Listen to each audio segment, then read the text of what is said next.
What's going on, friends? Welcome back to Forward Progress, live here on the Forward Progress YouTube channel, part of the Hammer Betting Network and powered by Pinnacle Sportsbook. I'm producer Jason. You can catch me here every Thursday to talk in-depth player props with Hitman and preview tonight's Thursday night football matchup with Eric Eager. We're going to be taking a look at a lot of things tonight. So, guys, quick reminder, make sure you smash that like button and hit that subscribe button before we get into things. And also, there's a little poll in the chat. Just curious to see what the chat's on right here. Spread of the game right now over at Pinnacle, +4, -111, and +4, -111 for the New Orleans Saints, -4, +101 for the Los Angeles Rams here. Just let us know what you're on here. Just curious to see what the chat's going, what the direction everyone is feeling here.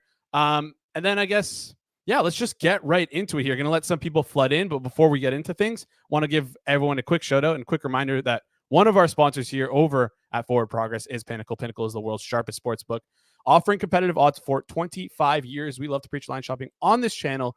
With everyday competitive odds, Pinnacle should be one of your available outs. If you're looking to support the show, make sure you use code HAMMER when signing up to Pinnacle, your trusted sportsbook for 25 years.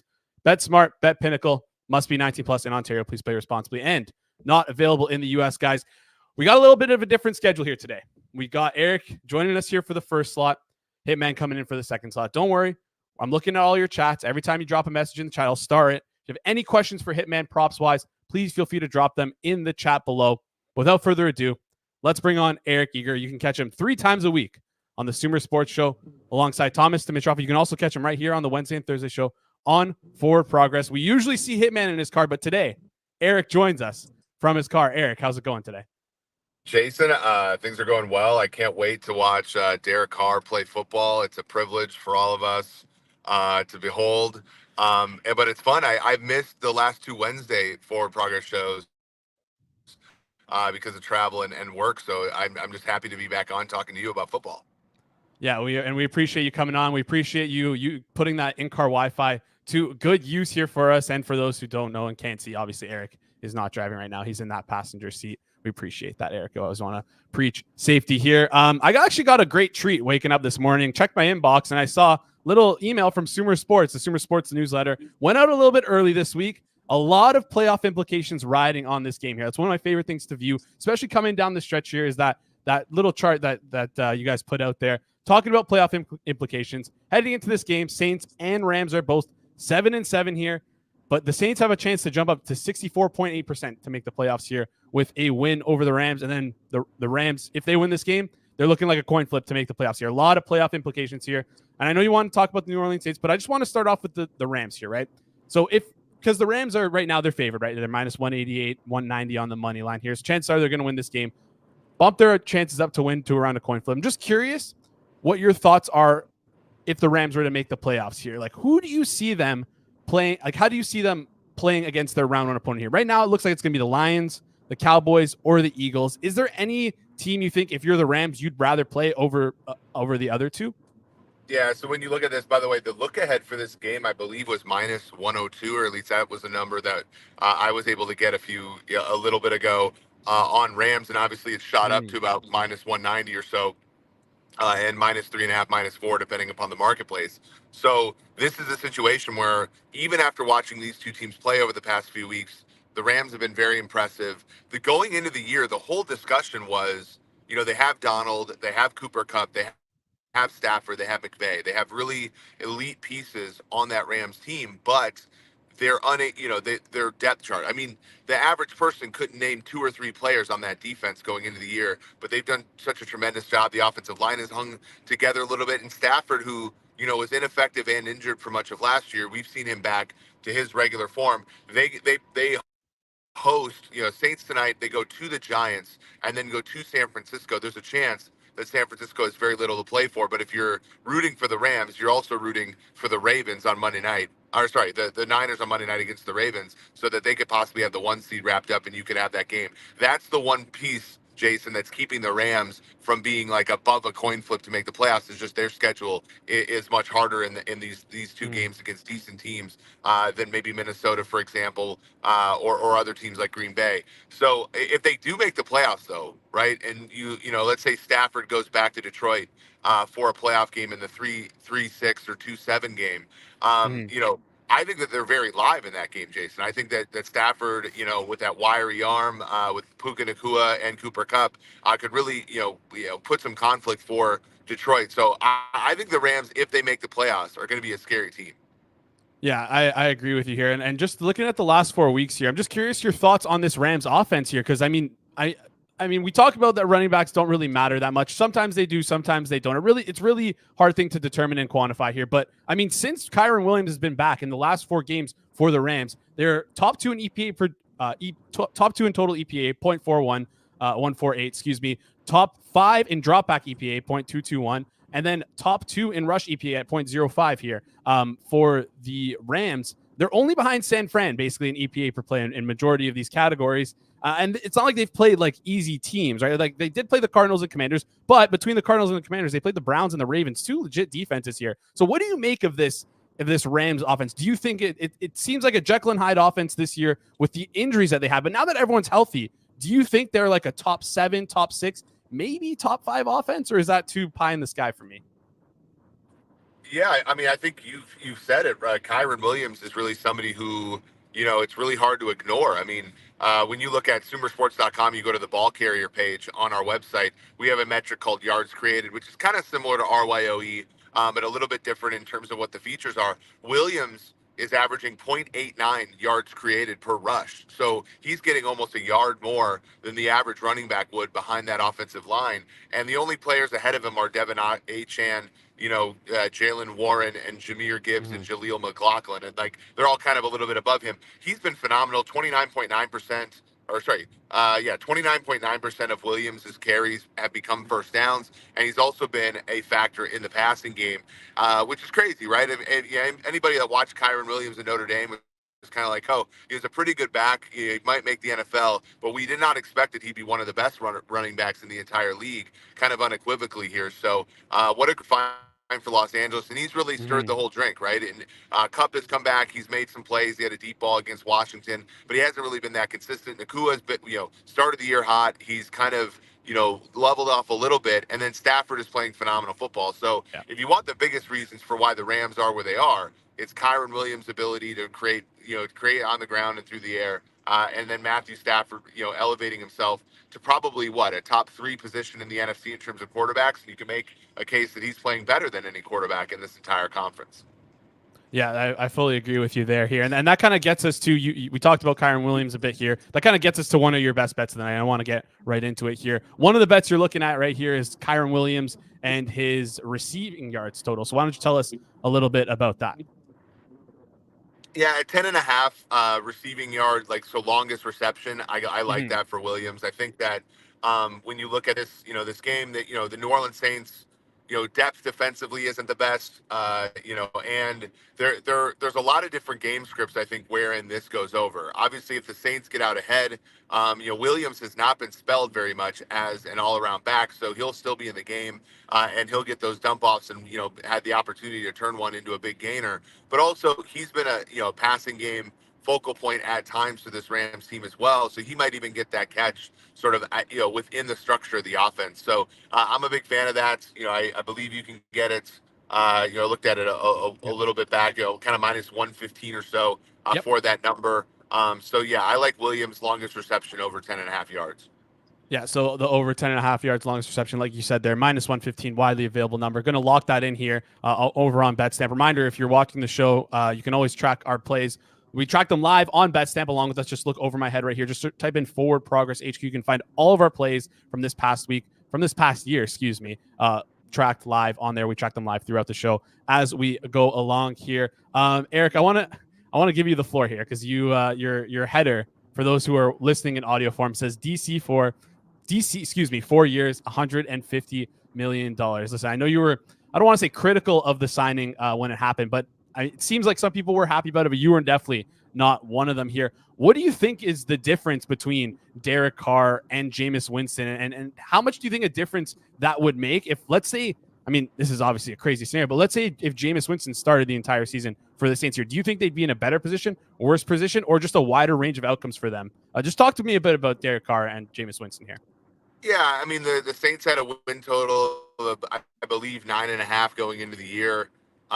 It's going to be a grind for them to get there. They still can, certainly. They were the favorite to win this division. Despite having Derek Carr as the quarterback, and I thought all of those numbers were a little bit too long on them. To me, I think the answer is probably if you had Jameis Winston in there, you have more variance, but you probably have more wins, because I think a lot of like where the Saints have had trouble is not necessarily staying in games. It's being able to sort of overcome the small things like the Falcons. They had 5 or 6 red zone trips, no touchdowns in that game. I think will way more is so to me that was I think that they have a wider range of us, Jason, and I think that they probably win more games as a result. Yeah, fair enough here. And we talked a little bit about the New Orleans Saints earlier on the year. I believe there was a Thursday night game. I want to say around week 5 or 6, and they had, they had a weird passing game, right? We talked about that, right? Their passing game lacked intermediate threats, right? It was just short game or deep balls, right? You had Michael Thomas, you had Alvin Kamara, or you had in the short game, or you had Rashid Shaheed and Chris Olave in kind of that deep to intermediate kind of play here. Now that they lost Michael Thomas, it would have just been imagine what they would be with Jameis Winston, because it's just truly wheels up in the deep ball for this team. And plus, tonight they're going up against the Los Angeles Rams defense, who've given up a lot of big plays or explosive plays in the passing game here. Just out of curiosity, are you looking towards? Do you think? I guess what I'm saying is, do you think Chris Olave or Rashid Shaheed are someone you would look towards in the prop market here for tonight's game? Yeah, I think Yeah, I think Olave is a player that when he plays, and when he there's long tail for Olave in this game, right? The tail being, Carr gets injured, Winston comes in, or Winston just gets in for a benched Carr. But in either case, like Olave, when you look at his markets, especially the touchdown score markets, if you look at let's say he has 2 touchdowns or something like that, I think that that's in play in large part because he's the guy that they go to when things are rough. So you look at 2+ touchdowns at 18-1, depending upon where you look, 17-1 on a kind of wildly available book. I think that's a pretty good number, just because Olave's been a player that has disappeared at times, but in those games where he's disappeared, they've often gone to Winston, and Winston has just sort of jammed targets to him. Very similar to Terry McLaurin the other day against the Rams when they went to Brissett. Brissett just went immediately to McLaurin,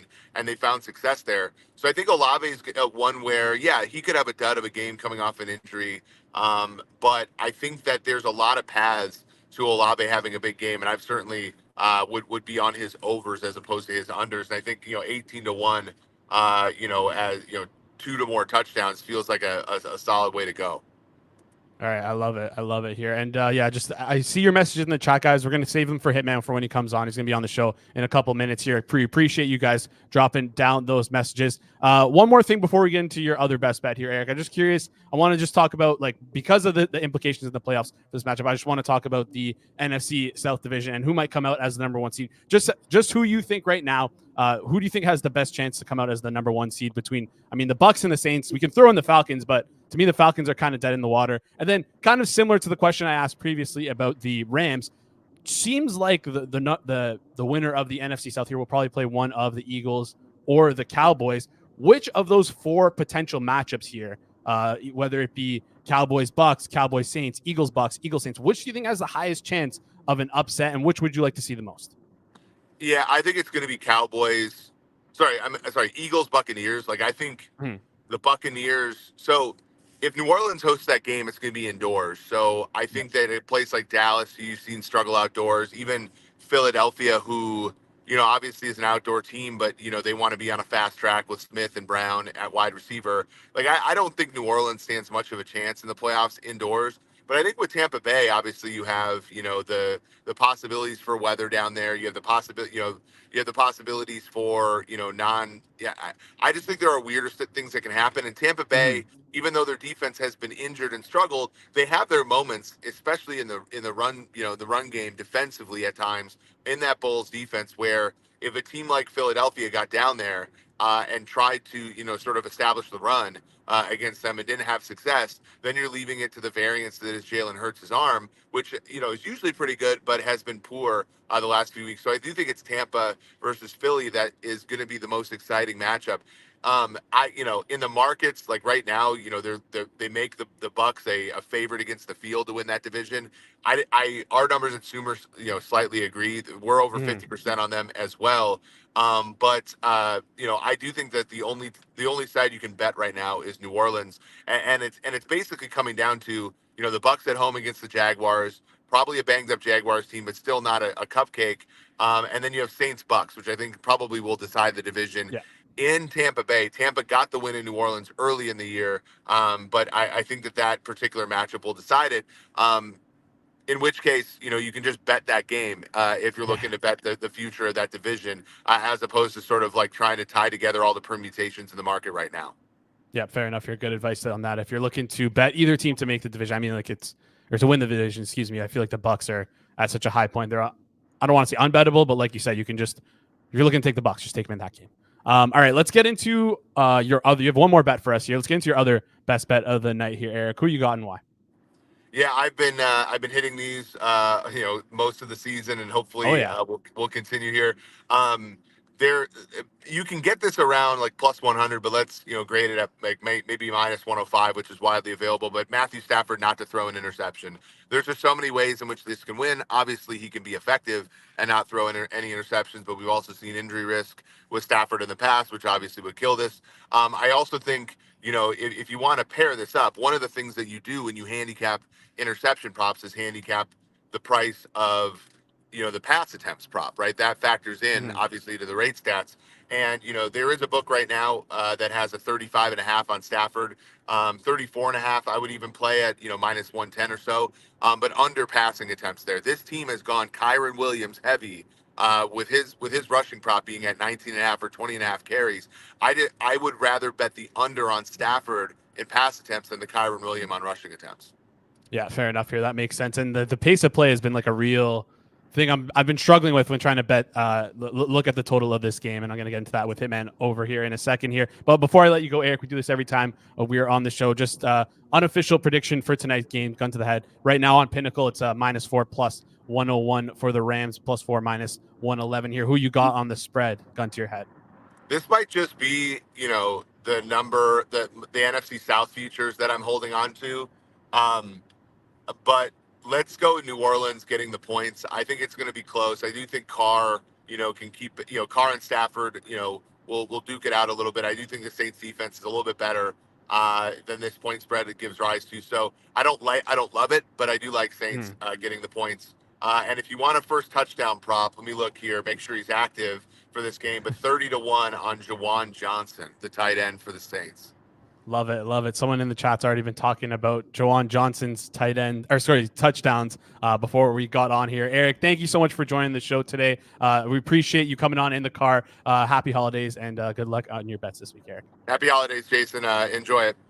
Thank you. Talk soon, Eric. See ya. All right, that was Eric Eager. And guys, quick reminder: if you're looking for someone for a book to get any of your football obsessed relatives this year, I know it's a little bit late, but you can get football analytics with Python and R, learning data science through the lens of sports. Eric wrote that book. It's a great read. I haven't read it yet, but word on the street is it is a great read here. Gonna bring on Hitman in a second. Just want to remind everyone that every single primetime game we've been having live watch alongs here on the here on the Forward Progress YouTube channel. If you haven't been a part of it, first of all, what are you doing? Second of all, join us tonight when Rob and I will be going live at 8 p.m. Eastern. We're going to hand out a couple more best bets pre-game here. We're going to have a couple special guests, one of them including Eric Eager. So yeah, you don't want to miss that. Make sure you are watching and subscribe to us so you don't miss out when we go live here. Up next, You know him, you love him.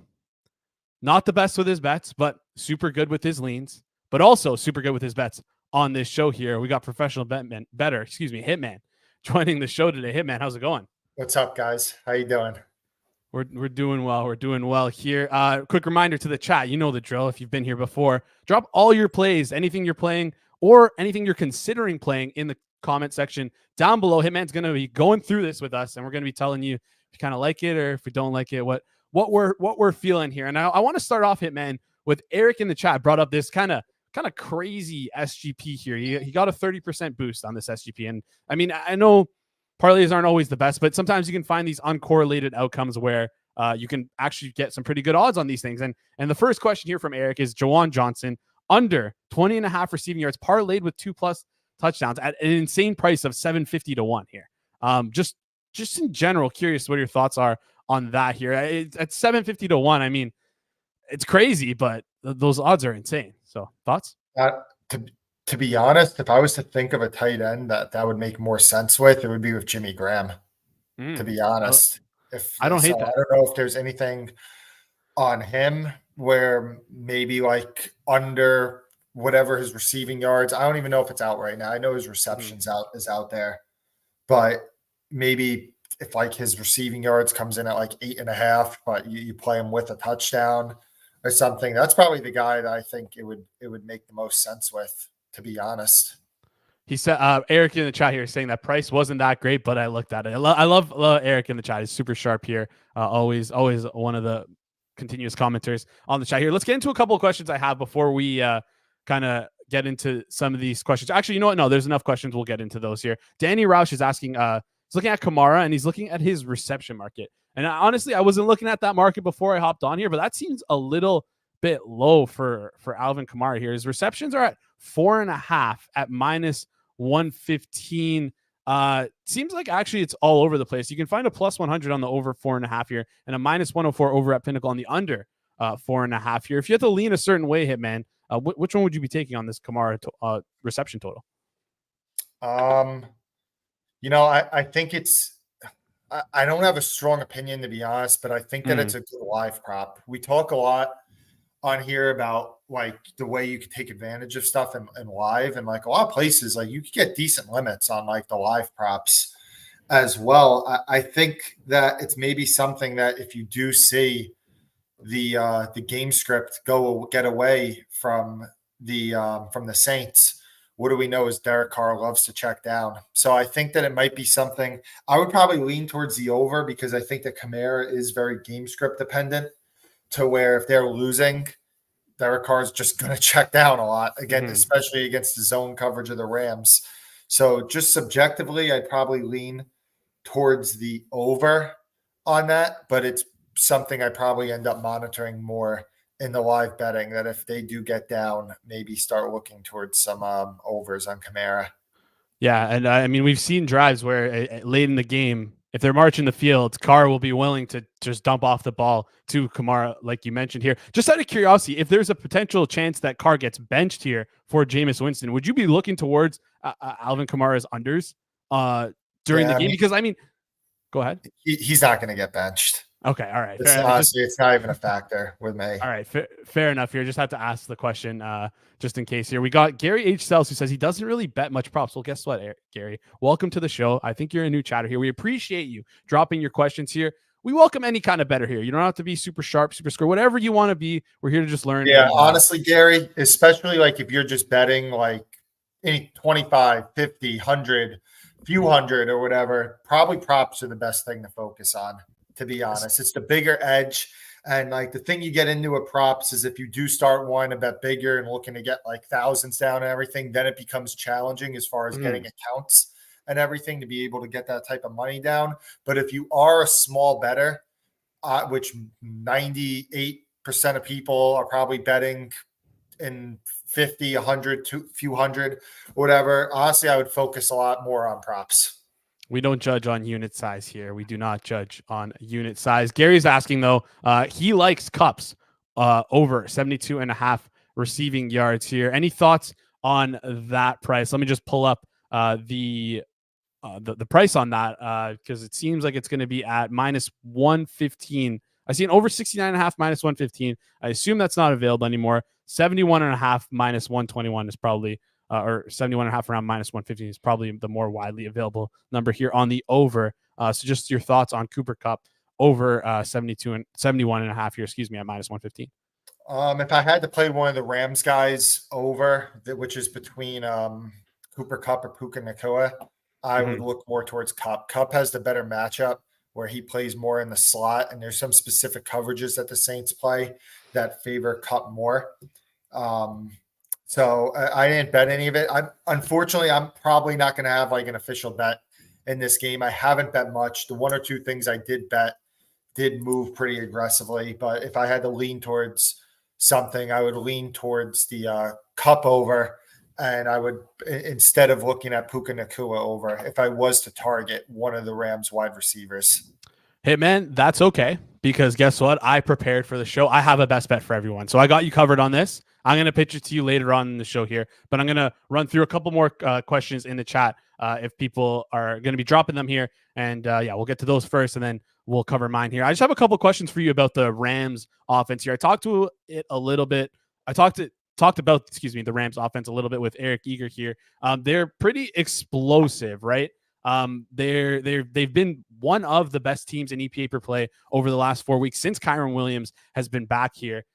The matchup right now between the Rams run game with Kyren Williams, they've been fantastic. The New Orleans D, though, their explosive rush rate is among bottom 7 in the NFL, giving up the most explosive rushes, among the 7th most explosive rushes in the NFL. It sucks how good Kyren is, because I would be all over these alt lines here. Any thoughts on like Kyren Williams and how he matches up in the run game against this New Orleans D?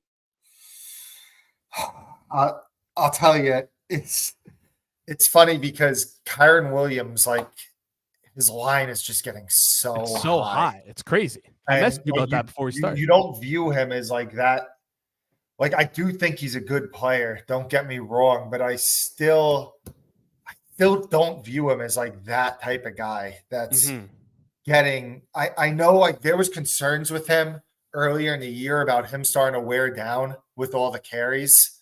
Yeah. I know he got injured and missed a few games, and like McVay was even saying at some different points during the season, he was like, we know we can't just keep giving this guy a million carries. I mean, he's not a big guy in stature, and he came into the league out of Notre Dame as somebody that was considered to be like a little bit more of a scat back and a third down guy. So with Kyren Williams, I just keep waiting for when he's going to end up coming back a little bit more to reality. I think his numbers have just gotten a little bit high. Yeah. And I just don't think that he's going to be able to sustain 20. I mean, his carry market is what right now? It's like 22 carries around over under. Yeah, let me just find him here quickly here. His market for rush attempts is 19.5 juice. Okay, I was wrong. So yeah, I saw 20.5. For some reason I thought it was 22.5. But yeah, it's just getting high. So to be honest, Kyren Williams is someone, I like Eric's idea. Maybe find a number at post that gets a little bit inflated and maybe end up playing a Kyren Williams under. I probably will end up trying to see if his number gets a little inflated at post and play under. Fair enough here. I know you're big, not a big under better, but I mean, it's anyways. I mean, it depends. Like with these props and everything, like it all depends on the price. If a lot of places closer to post will look to inflate some of these overs. So I do tend up having more unders than overs. Yeah, that makes sense at post here. And Gary, just gonna want to give a mention to Gary in the chat here. Just be careful when you're playing these 6-leg crazy parlays all overs. Chances of them hitting are very, very low, and you usually don't get the proper odds for them when you do these same game parlays. They usually take or add a bunch of juice to them. So just be careful when you're playing these parlays here. Don't go into them expecting them to win. If you want to just bet, if anything, just bet them all individually. You'll probably have some more fun that way here. Excuse me if I pronounce this person's name wrong. Pranav K is asking about A.T. Perry under 13.5 at minus 110 here. Very interesting look considering Chris Olave's back. They'll probably be using Rashid Shaheed, Chris Olave a little bit more in the passing game here now that they're both back. But any thoughts on A.T. Perry under 13.5 minus 110? To be honest, I kind of sort of lean towards his over at one point Okay. this week. Give me 1 sec. I'm just pulling up some of his snap stuff. Of course, it's not loading right now. It's all good. It's all good. I mean, we don't know. Like Chris Olave, from what people have said, it's potentially an injury that could end up getting re-aggravated. Okay. Now, so I mean, I kind of lean towards the Olave unders because of that. And I mean, obviously, if it did get re-aggravated, then you're probably drawing dead with the AT Perry stuff. So I with the under, I really don't, yeah. So Yeah. I kind of really don't have much of an opinion. Again, it seems like this is one of those games where you're gonna want to be tuning into our live watch along, going to be watching those screens live with us here, and just kind of going after any action you can see live. If you see, I could give you a lean. If I had one play, current market, I consider a lean. I think you could find a 24.5. This is very price sensitive. I bet this at like 5 yards better. Okay. Tyler Higbee is at 24.5 at some shops. And the under receptions, you can find a plus money somewhere. Not an official bet or anything, but I would consider that a lean. He low key was started to split some snaps from the second quarter onwards last week, and it didn't get much. It didn't get a ton of attention, but I think that would be a lean. It is Tyler Higbee because of the snap count that he was on last week. I see Tyler Higbee at 2.5 right now. The under best price I can find of 2.5 is plus 105, plus 104 here. Howdy's asking, aren't the Saints awful against tight end? I don't think that really factors too much into your play here. I mean, they were terrible against. It's funny, like in the first half of the year, they were a team I would look to play tight end unders on. Like they were really good against tight ends.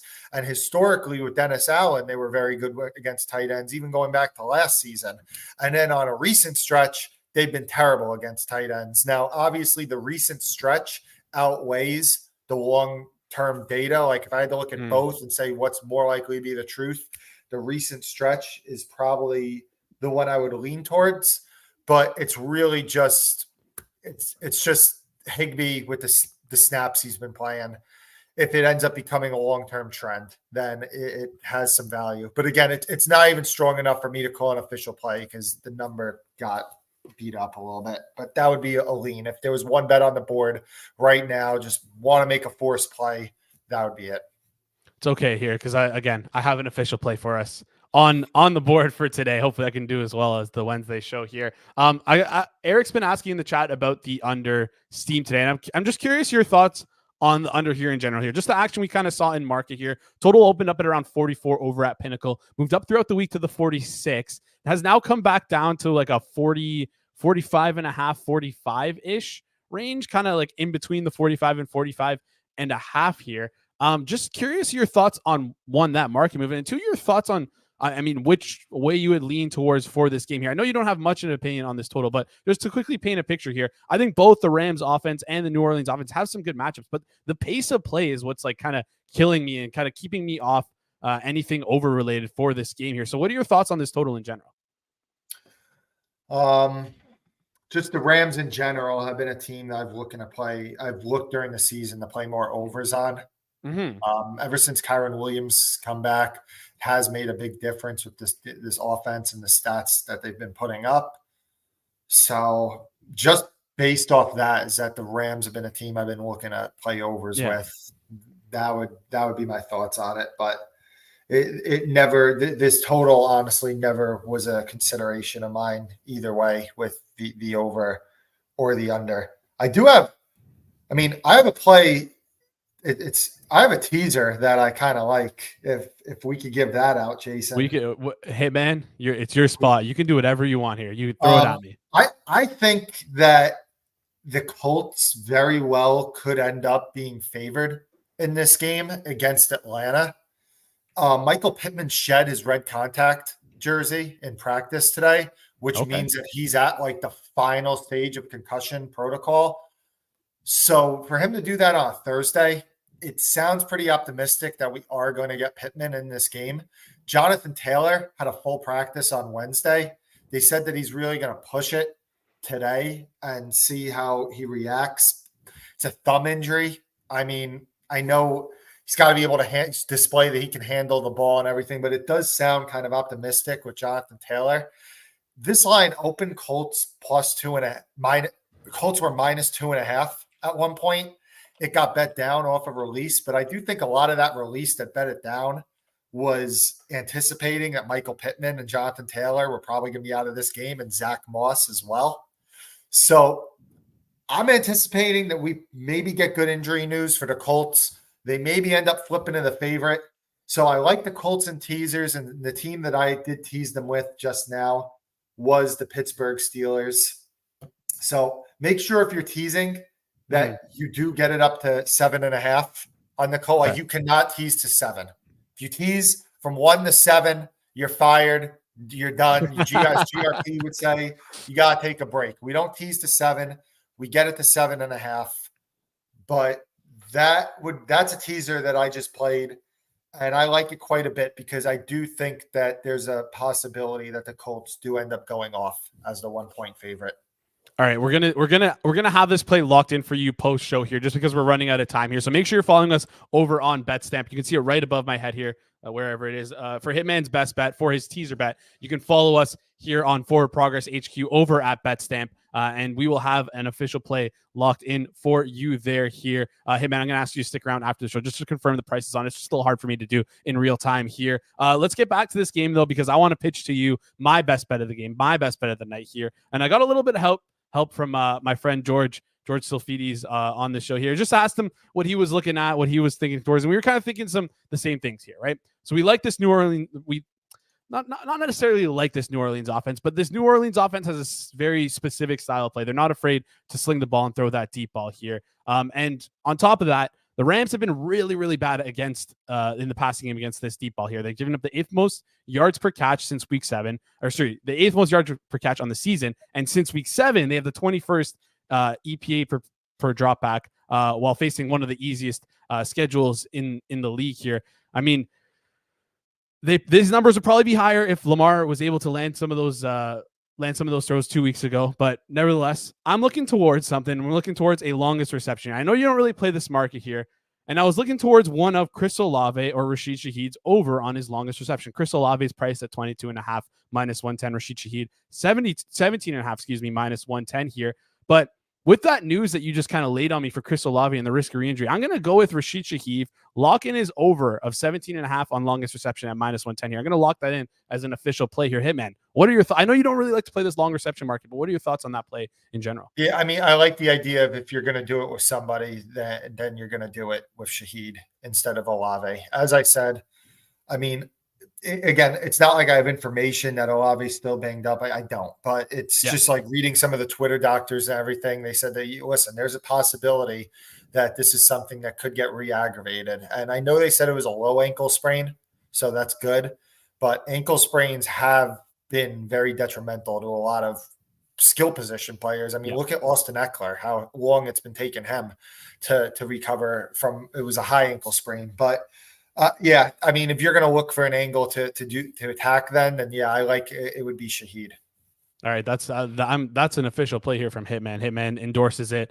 Hopefully, we can hit this one for everyone watching at home. Just a quick recap of our best bets for tonight. We're going to take Rashid Shaheed over 17.5 at -110 for his longest reception. We're going to take Matthew Stafford under an interception at -103. You can find that over at Pinnacle, and then we're going to take Kyren Williams over 10.5 for his longest reception as well at -115 here. Hitman, I'm going to let you go here. Before I do, we do this every single week here. Gun to your head, thoughts on the side and total of this game right now. Side sitting at +4, -109 for the Saints. Over on Pinnacle, -4, -101 for the Rams. And then also the total 45, -112 towards the over. And then the under is at a -101 here. Gun to your head, what are your thoughts? It would probably be the Rams. I've been higher on the Rams than market like a lot of this season. I just think Sean McVay, as much shit as people give him for like in-game management and stuff, he's done a tremendous job with this team. It's been a different offense with Kyren Williams. So maybe a gun to head Rams over. Not endorsing it though. I love it. I love it. No, a gun to your head play here. And then finally, any unofficial prediction for tonight's, or excuse me, unofficial first TD prediction for tonight's game, or last TD, or anytime TD, or 2+ TD, any TD market you're looking at or thinking about. I know you don't really play them. Yeah, don't officially endorse them, but it would be Taysom Hill, which you could find in like the plus 220 range right now. Honestly, might end up being a bet of mine. It's just with Taysom Hill, I'm trying to figure out what happened last week with how he only got 1 carry. That's what I'm trying to figure out. If he's still banged up, then maybe that's going into why his usage is not the same. But Taysom Hill is a guy that I'm interested in tonight. If I can just figure out why was he not used much last week. Yeah, and just watching the game, we saw Jamal Williams get a couple goal line carries there for the Saints as well here. So it's something you're gonna have to get maybe a little bit more information on. But yeah, anyways, last question from Kyle. I'm just gonna answer this one for you, Hitman. Gun to your head is who would you take ATS in a pick 'em pool at 4.5? I think you'd probably have to take just based on the Pinnacle line here. You probably should just go with the Saints. It would just be monitoring the market. Yeah, I mean you have it right. I don't have a strong opinion. So I mean, if you're gonna get a free half point, then you would take the Saints. But it's like if the market ends up closing at 4.5. Yeah. Then like my gun to head is the Rams, but honestly, your opinion on it is probably as good as mine. So I would just market cap if I was you. Yeah, it also depends on the pool you play in. I find a lot of these pools, they just smash the favorite every single time. They're like, oh, this team's going to be... Anyways, But thank you so much for joining us, Hitman, today. We really appreciate you dropping some knowledge, guys. Before Hitman leaves, do us a favor, do him a favor. Drop a like on today's show. And if you're not subscribed to the channel, make sure you are subscribed to the channel. We're at 3,900 subscribers right now, and we're only 100 subscribers behind the Hit the Books channel. And if you like us better than Hit the Books, drop us a subscribe if you haven't already, and tell one friend, tell your family about the greatest fade of all time right beside me right here, Hitman. Hitman, thank you so much for joining us today. We'll talk in a bit. Happy holidays. Thanks, guys. Appreciate you, Hitman. That was Hitman, professional bettor. You can find him every Wednesday here and Thursday on the Forward Progress YouTube channel. Guys, before we head out, one more thing. Smash that like button. I'm going to ask you guys to do it until we get to 50 likes, because I know that we're not at 50 likes. We're only at 16, which is crazy. Half the people liking right now, we're going to double that like count right now. So guys, please just smash this like button, or else Rob is going to fire me. No, not actually. Maybe actually. I don't know. Anyways, you can find me tonight alongside Rob Pizzola live at 8 p.m. We're going to be doing a watch along of tonight's game. So if you are watching the game alone, you should probably tune in. It's a lot of fun. And if you haven't seen those watch alongs, what are you doing? It's a lot better than the commentary crew who like to mail it in every single week here. And then a quick reminder, tomorrow live right here on the Forward Progress YouTube channel, you can catch myself alongside Matthew Friedman, alongside John Legeza, alongside Jack Miller. We're going to be breaking down our favorite props heading into Saturday, heading into Sunday, heading into Monday for this holiday weekend, guys. So thank you so much for tuning in. I really appreciate all the support you guys have given us throughout the years. It's our second last show of the year, guys. I'm super, super happy with what we've built here. Thank you to everyone watching. Thank you to everyone enjoying this content. We appreciate you. We see you. Happy holidays to everyone who celebrates, guys. And please just enjoy your weekend. Time with family. It's really important. So make sure you enjoy this time and make the most of it that you can with your time off and spending time with the people you love here, guys. That does it for us on Forward Progress today. Thank you so much for tuning in. For myself, for Eric, for Hitman, this has been Forward Progress live here on the Forward Progress HQ YouTube channel, part of the Hammer Betting Network and powered by Pinnacle Sportsbook. Guys, thanks for tuning in. Good luck on your bets tonight. We'll catch you later.